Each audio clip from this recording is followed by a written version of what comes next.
大家好，ST 度，咁今次就要介紹一架套裝版嘅平地機啦，咁原裝就係59號嘅，係啦，咁今次嘅平地機同之前介紹嘅59號嘅第三格有咩分別呢？咁唔知你睇唔睇得出啦？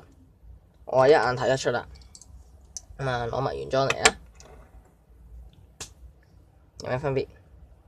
唔計一新一舊啊，有咩分別？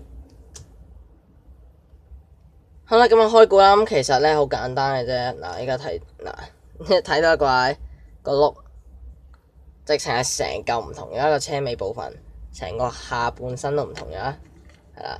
呢個套係嚟自邊個套裝？咁就我唔知叫咩名，應該建設車套裝啦，類似咁嘅名啦。係包括咗一架白色嘅123號長車，跟住呢一架啦，同埋一架藍色嘅76號，Made in China 嘅。係啦，咁我之前講緊嘅嗰架泥頭車咪成日成個環保豆甩咗出嚟，咪就係嗰架咯。幾樣衰下嘅，幾煩下，所以我玩嗰架都要零舍小心啲嘅。有咩分別就講咗啦。係啦，車底啦，幾有趣嘅。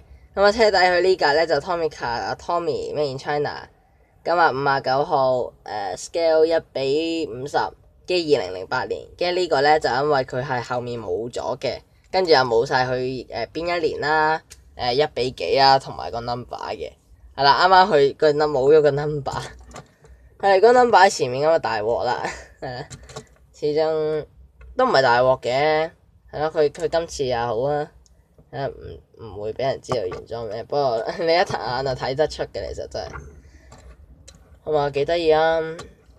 其實係慳料咗，今次佢係因為塑膠轆同合金屬轆都知嘅啦，都知嘅成本啦。有咩功能就碌得啦，同埋呢個可以屈得幾勁下，係啦。